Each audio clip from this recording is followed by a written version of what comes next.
Hello and welcome to the second interview of the Doylestown Democrats Vote Local interview series. I am Connor O'Hanlon, the chairman of the Doylestown Democrats, and I'm joined today by the two Democratic Township Supervisors here in Doylestown Township, Jen Herring and Dan Wood. I want to thank first Koru Real Wellness for hosting us today and helping us record here for this interview series. But for today, we're going to be starting and talking about the Doylestown Township local government. So, Jen, I'll go to you first.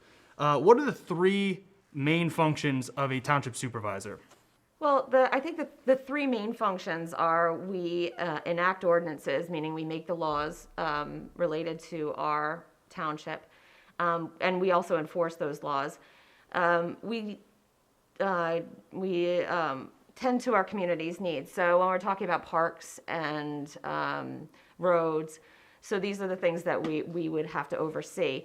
We also enact the taxes for the township. What do you think is the most important thing that we would like our viewers to know about being a township supervisor? Well, we're the ones that impact your local taxes and your local services probably more than any other elected official right now. I mean, you have school board and county, but you're interviewing them later, so you can talk to them about that.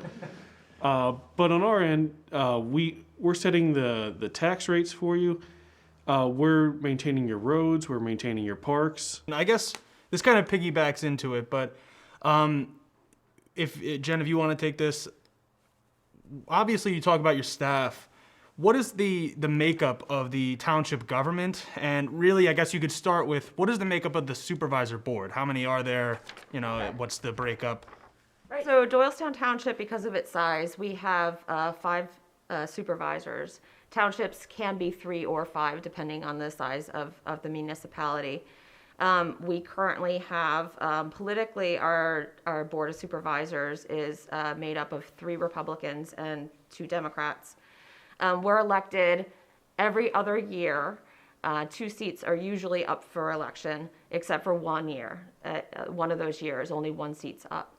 And so you'll see that we cycle out. So there are people who've been there for a couple of years all the time. As far as the makeup of the township itself, as staffing goes, we have about 55 to 60 employees, depending on the season and whether we have people coming in or out. I'd say a good third of those are our police department. So they do make up a large portion of not only our employees, but the cost of the township. It's about a third of the budget as well. And the rest are people who maintain the parks, the roads. We have staff, we have a zoning officer. So we have a whole bunch of different functions under what we would oversee. This question go to either of you, but obviously, if you've gone to a local government meeting, you've seen people on the supervisor board that aren't supervisors. Could you tell me a little bit about either the township manager or the township solicitor? Yeah, so the manager is actually the person that oversees the day-to-day functions of the municipality. So she'll make sure that our finance department is doing what they should do, the roads department, anytime that there is an emergency or something that needs a high-level decision, she'll bring that to the Board of Supervisors to make those calls. But she does the day-to-day calls, and we're the ones that hire the manager and entrust them to do those types of things without having to micromanage the whole system. We have a solicitor on the board. A solicitor is the attorney for the municipality, and he sits in on our meetings often to give us legal advice in real time. We also have an engineer that does a similar type of function where they'll be there to give us advice in real time during the board meetings. Yeah, we'll also have our director of operations there, who serves a kind of a similar role to our township manager. Him or her will oversee things like our roads programs, our buildings, public works, and that kind of thing. So that they obviously work closely with the township manager. And we mentioned you'll see our chief of police during these meetings as well. Sometimes you'll see a stenographer keeping notes, but in this COVID era, that's been a little different. would you guys, this could go to either one of you, but talk about a little bit some of the successful projects that you guys have been working on or that are coming up, something that you guys have made a decision on? When I was first elected as a supervisor, I had two main priorities. One was to make our government more accessible and more transparent.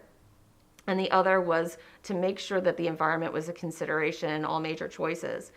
And we have we've taken steps in both of those issues. The first being our meetings are now, well, due to COVID partially, available online to participate. So even though that's a good function for this COVID era, it also helps people of different abilities be able to participate, whereas before that they would have to actually get to the building. So I think that's something that's come out of it that's increased our availability to the general public. I also am pleased that we have moved from having meetings during the workday. Oftentimes our Board of Supervisors meetings with major decisions were done during the workday, but we've decided as a board that we're going to move those meetings to after the workday so that we can have more participation from the public.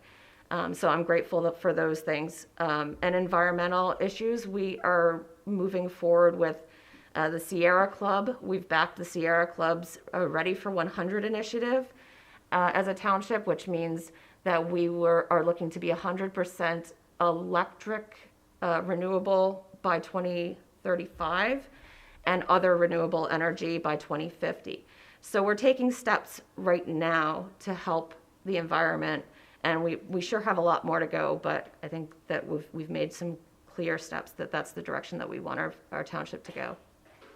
Yeah, obviously the environment's a major issue for everybody nationally and locally, but we do have great impact on it locally. If you have seen Dan around ever, you've seen him on his bike, probably campaigning. But Dan, can you tell me a little bit about like the bike and hike stuff and the paths that have been paved through Doylestown Township? Yeah, happy to. So, if anyone's not aware, the bike and hike system in Doylestown, this includes Doylestown Borough as well. It's meant to be between both Doylestown's. Started, I want to say 96, 97, something like that. I was in 4th grade at the time. That gives you an idea how long ago that was. And it started outside Coots Elementary because I remember we had a whole big thing about it, thinking like, hey, this is really cool. I can't wait to see the rest of it. 2021, we're still building it. And that's not necessarily an indictment at the speed it's gone. It's gone up and down at various times of how fast we're building, and there's a lot of elements that go into building our bike system. We have a great group in our bike and hike committee steering that for us, and that's a committee not just Doylestown Township, but people from Doylestown Borough, and we coordinate closely with county officials, folks in New Britain and Chalfont who are building parts of their own trails, so we can start connecting with our neighbors and create this, the idea of just creating an alternative route for people to travel between our different municipalities and just get out, exercise. Especially in this COVID world, we've seen a huge increase in the use of our trail systems. What are some of the committees that Doylestown Township has for their local government? And I guess if you guys could each explain what being a liaison means for being a township supervisor for the committees, and either one of you could pick it up first, but maybe give it a little breakdown of each individual committee that at least that you can name. We have quite a lot of committees in the township. We're very lucky to have a talented group of volunteers in so many different aspects of the municipality. But right now I'm the liaison for the pension committee, which is actually a pretty large part of our budget. And if you learn about other municipalities, it's a large percentage of a lot of municipal budgets. The Ways and Means Committee, which is the committee that works on budgeting. So it's not the most exciting committee that most people would want to get involved in, but it is one of the most crucial that you can be involved in. And also the Planning Committee. The Planning Committee what they do is they take the vision of the township and put it out into where we can build. So they look at the map and say, okay, well, this is an area that we want to keep residential. This is an area that we want commercial. And they really do take the vision of what the supervisors have put out there and try and build our community to reflect that. And they listen to the needs of the community, and they tailor things to the current day. We just updated our planning, our vision plan for the township, so that we can direct them further to decide how much we want in agriculture, in industry, in residential. But being a liaison on these committees, is like being the person that goes between the other board of supervisors, the staff of the township, and the committee themselves. So you get to communicate between the three of them. So if Dan's on a committee and I want to learn more about it, if he's the liaison, I'll ask him and he'll fill me in on what's going on in those committees.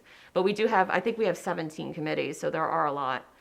15 or 17, somewhere in that range. Some of them are fairly dormant committees that we have because of law or because it's just been on the books for a while, but we have probably 15 active.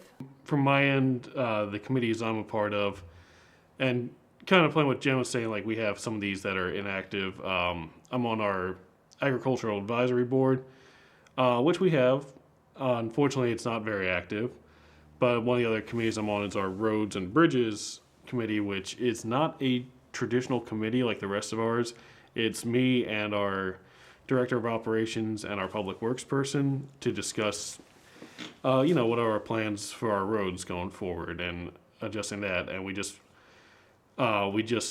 it's put in enough money in the budget to really get our roads back up to shape and start really catching up with things.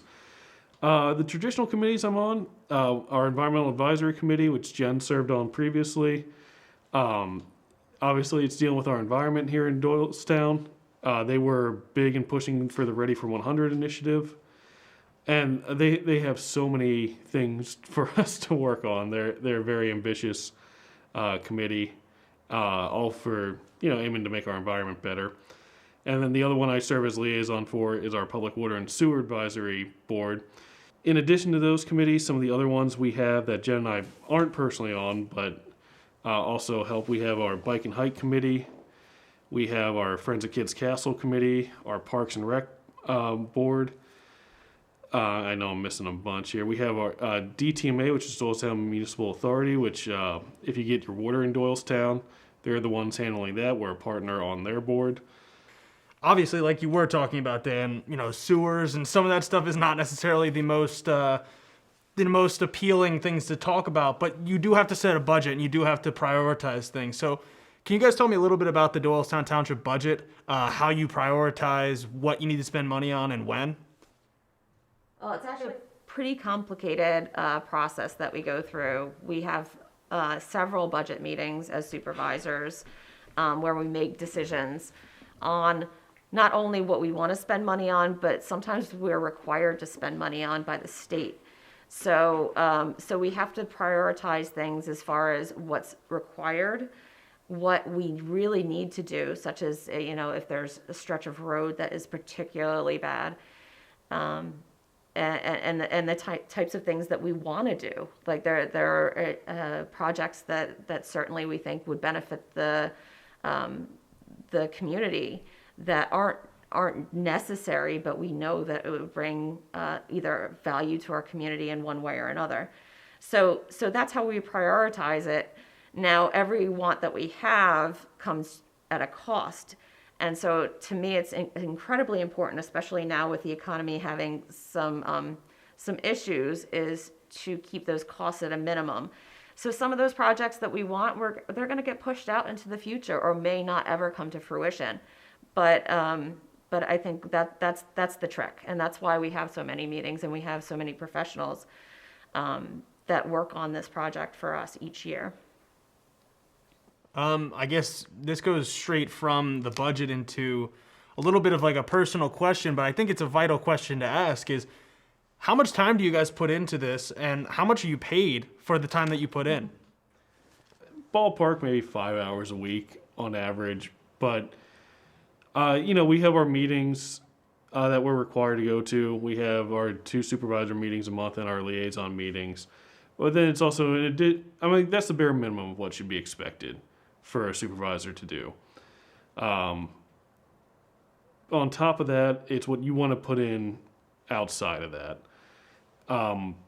Different supervisors feel different ways about it.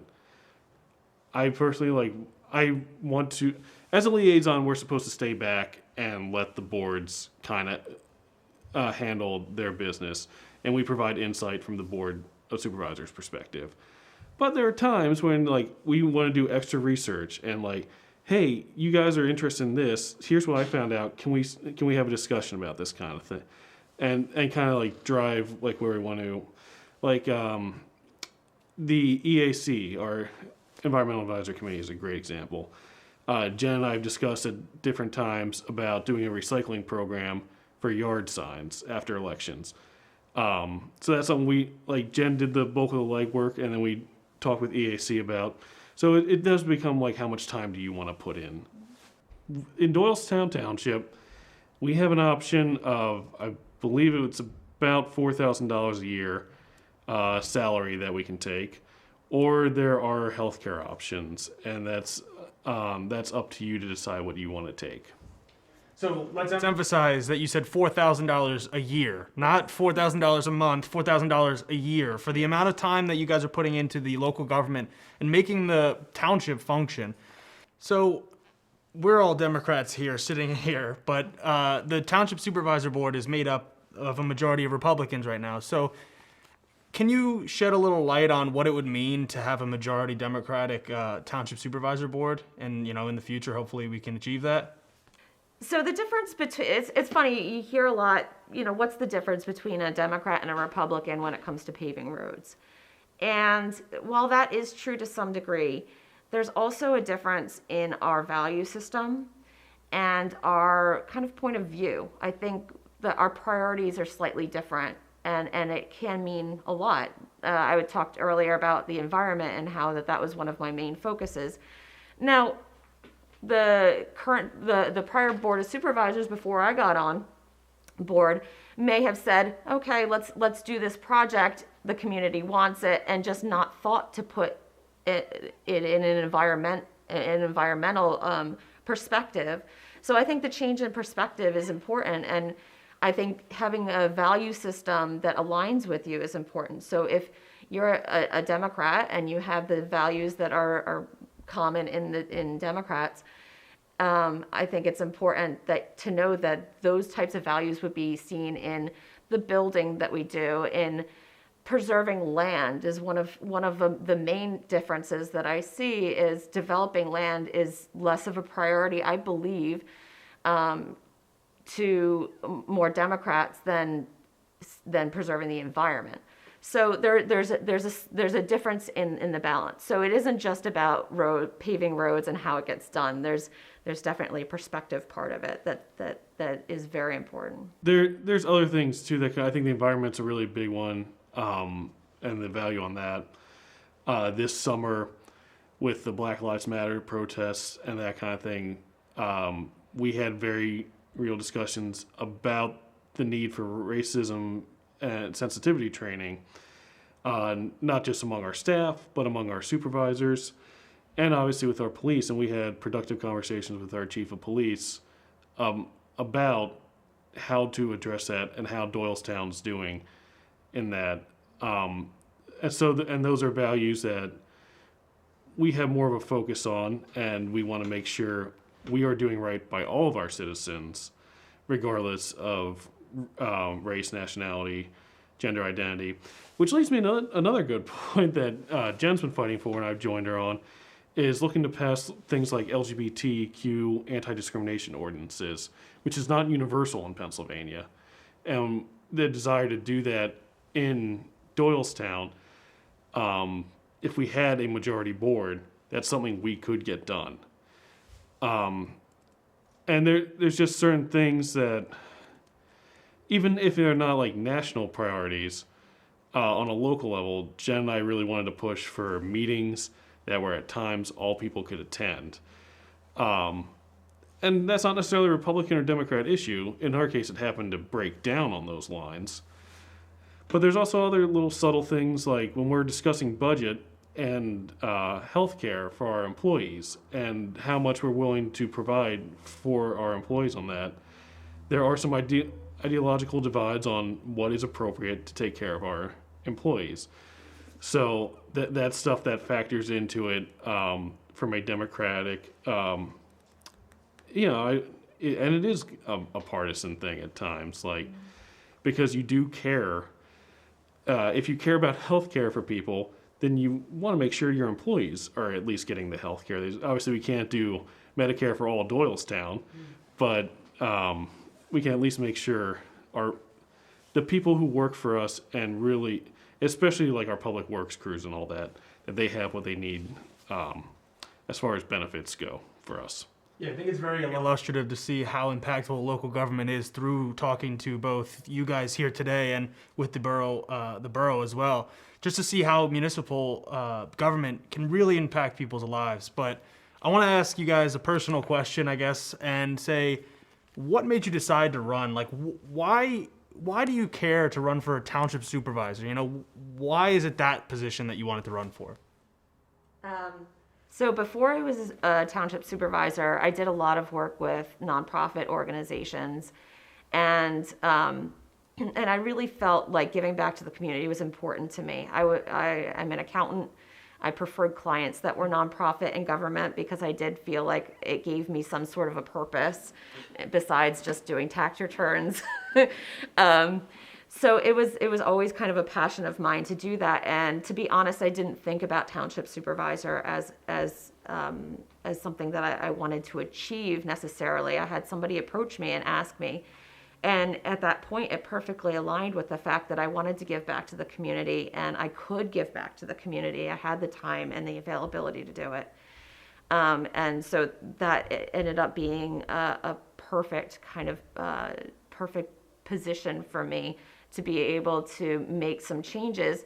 And at the time, there were no Democrats on the Board of Supervisors, and I felt like it was very important to have the representation on the board as far as what my values were and what the values of a large chunk of the township, the people of the township had. I hate to bring it back to he who shall not be named, but around the time of the 2016 election, I was an independent at the time, and I think like most people, I thought like, oh, if I was in politics, this is what I would do to fix it. But I hate both parties, and I don't want to get involved, kind of thing. After that election, I decided, okay, it's time to step up, stop just complaining on Facebook, and really get involved. I was looking at ways to get involved, and even prior to the election, I wanted to get more involved in my community. I was looking at ways to do that. And I started seeing things like get involved in your local community, get involved in your local governments. And so my scenario, I'm like, okay, well, township supervisor sounds interesting. I think I could do that. And I was looking at the election times. I'm like, okay, well, I got like a year to decide because the term started 2018. Not thinking that you actually run in 2017. And I had somebody in the Doylestown Democrats come up to me and ask, like, hey, I heard you have an interest in running. I'm like, yeah, I've been thinking about it. They're like, cool. Well, petitions start next month, so are you interested in running? So that was kind of the jumping in and just going with it. And I will say it was a bit overwhelming at first, but luckily between Jen and I running, like we have a much better system in place of what it takes to run in Doylestown Township. We do have a numbers disadvantage if you're talking on purely partisan lines, but it is possible if you put in the work, going door to door, talking with voters, you can overcome that. Jen did that. I did it. We've come painfully close in other situations as well. So it can be done. And, a lot of the desire was really just to have a voice that I felt like represented more people in Doylestown. I grew up in Doylestown, in the Pebble Ridge, Woodridge area, where they were putting the sewer project in. And this is something that had been in discussion for 20 years, since we moved to the house when I was in like 3rd grade. And those people there always talked about they never felt like they had a voice for that. So it was important to me to listen to them and kind of talking them through. Now, that project was eventually voted before either one of us was on the board. But the idea that we still can help oversee that and make sure things stay on budget and try to find ways to reduce the cost of projects like that and really listen to the people, that was something that they felt like they weren't getting in that community. And there are pockets like that throughout Doylestown that people kind of even forget are part of Doylestown Township sometimes. That it's important for us to talk to and listen to them and really make their voices heard in the board. Yeah, and so obviously this whole series is about the importance of voting locally and getting involved locally. Could you guys tell us a little bit about maybe 2017 and 2019, the margins of those elections? Do you remember your win number in 2017? I don't. I always said I'd get a tattoo of it somewhere. I have that plan too. But it was really interesting. We'll go after this. I was fortunate that I had a lot of support in the township and I had a larger margin to win. However, the 3 other supervisors were incredibly tight. I mean, it was a matter of double digits. I think it was single digits even. 2017, the year Jen and I ran, I lost by 83 votes. I think Jen, you won by like 150 or 200, something like that. Yeah. No, that's fine. There's reasons for that. It is interesting, though. It is interesting when you look at that the way that's happened because in 2019 I won by 200 votes, and Connor, if you don't mind me putting you on the spot, it was 38 votes. So that we have that difference, and a lot of that wasn't Connor's fault or even my fault in 2017. There is like the way the ballot's constructed, the top ballot position gets more votes than the second ballot position. In 2017, Jen was the top, I was the bottom. In 2019, I was the top, Connor was the bottom. Not to say Jen's not better than me, she is. But, there are reasons why that plays out like that. But at the same time, we've had record turnout in both of those years. More votes than any Democrats ever gotten. And to what Jen alluded to, what the other seat that in 2019 was decided between the 2 Republicans by 10 votes. So like razor thin margins, and we're not out there saying the election was stolen when there's so much slimmer margins for that. Like I said in the preamble to that question, is these margins are razor thin. And so that's why it's really important to get involved locally and vote locally in these off-year elections. But voting's just one piece of that. I guess this is my last question for you guys. If people want to get involved more locally in Doylestown Township, whether that be for the government or for anything else, what do you suggest they do? Well, as far as the government goes, as Dan said earlier, go to doylestownpa.org and you can see vacancies on many of our commissions and committees, and you can volunteer some time on them. Some of them are pretty time intensive, some of them are not at all very time intensive. So you can involve yourself that way. But politically, I think one of the most important things isn't just turnout. Turnout's very, very important, going to the polls and actually voting, but the education part is incredibly important. So you know who you're voting for, because it's not always clear when you get into that voting booth or write or fill out that paper exactly the positions of these people, and it gets incredibly hard when it's a local election because we don't have the budgets to put out big ads and run commercials and things of that nature. So one of the important things is to watch a series like this and get to know your elected officials. Come talk to your local officials. We're all available to you. And just ask the questions and come to the local Democratic meetings and participate, or even just listen in, because there's a lot of information that goes on there. So that's my advice. Yeah, kind of piggybacking off Jen, committees are a great way to get involved. We have an election this year, 2021. And one of those seats is supervisor. And if you're interested in running for that, Jen and I are obviously here to help with that. Having been through this a couple times. But even like outside of committees, there are little things you can do to start getting involved in Doylestown Township. A great example is our Environmental Advisory Council we have a native plant garden in Central Park.